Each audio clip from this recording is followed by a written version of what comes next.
On December 5th, our two-part series, Daniel in the Den, The Truth About the Holtzclaw Case, debuted on crtv.com. On December 10th, the one-year anniversary of Daniel's convictions, we brought both episodes to his hometown of Enid, Oklahoma, and CRTV kicked off a 2-week screening tour of Michelle Malkin Investigates across the country. On December 13, Oklahoma City Assistant District Attorney Gayland Gieger responded to our revelations debunking the supposed smoking gun DNA evidence in Daniel's case. Gieger accused Daniel's defense team of lying. The fluid containing the skin cells is absorbed into the pants, and that's what we have. If Mr. Holtzclaw or his supporters are advocating that there is a test that determines that this is vaginal fluid, they are lying. There is no test that does that.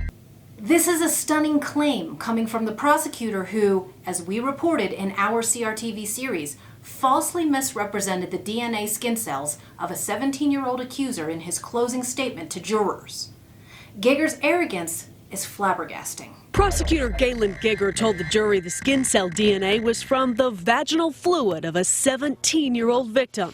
That deceptive statement was critical to the jury's decision, as one of the jurors himself told the local media after the trial.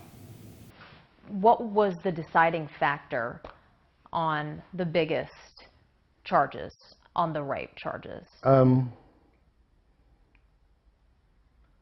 DNA evidence was very crucial.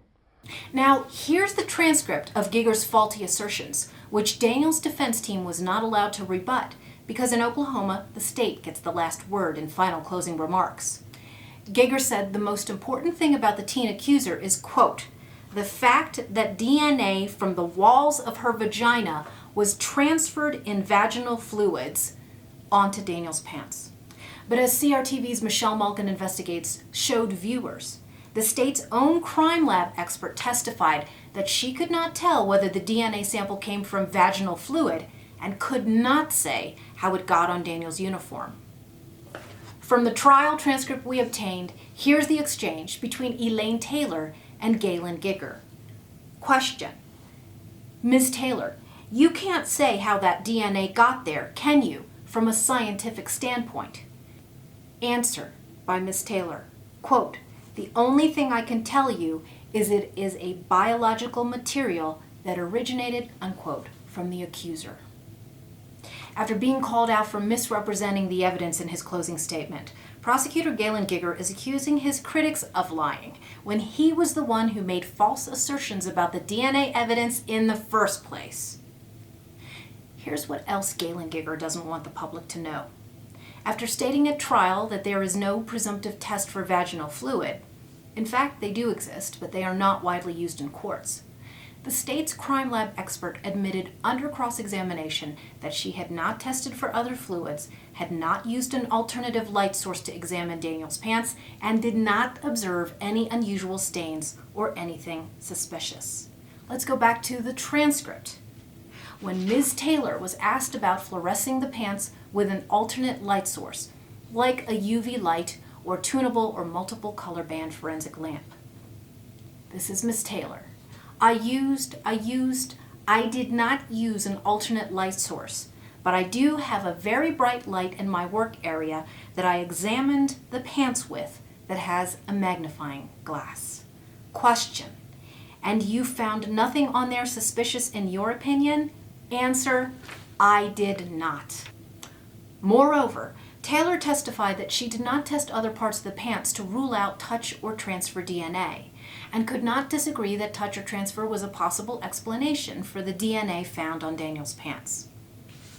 More damningly, the prosecution failed to state overtly to the jury that skin cells from at least one unknown male's DNA was found on Daniel's pants in a mixture with DNA skin cells from at least 3 individuals. There's a growing body of scientific literature documenting both direct and indirect transfer of DNA with wide variations and a dizzying number of possible scenarios. Since our shows aired on CRTV, several leading experts in transfer and trace DNA have contacted me concerned about Oklahoma City police investigators and Oklahoma County officials' lack of knowledge and misrepresentations.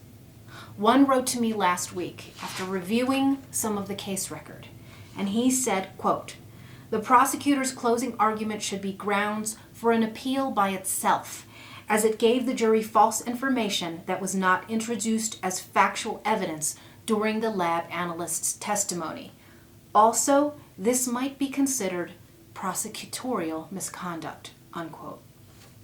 Keep in mind, out of 13 accusers and 17 alleged crime scenes, skin cells from one accuser found in only one area tested on Daniel's uniform was the only DNA evidence the prosecution could muster. And that accuser, as we showed you in Daniel in the Den Part 2, was the troubled teen who told her mother that Daniel was, quote, "a hot cop," unquote, who she wanted to date. This accuser, as Daniel's original defense team private investigator Brian Bates reports at his website holtzclawtrial.com, pleaded guilty in 2 separate violent crime cases in Oklahoma last spring, and is now suing Daniel, the police department, and the city of Oklahoma in federal court, seeking a huge payout. While the accusers work to cash in, and police detectives and prosecutor Gayland Gieger breathe free, Daniel is behind bars, railroaded by a system and a jury that appease the social justice mob at the expense of facts, science, and a young man's freedom.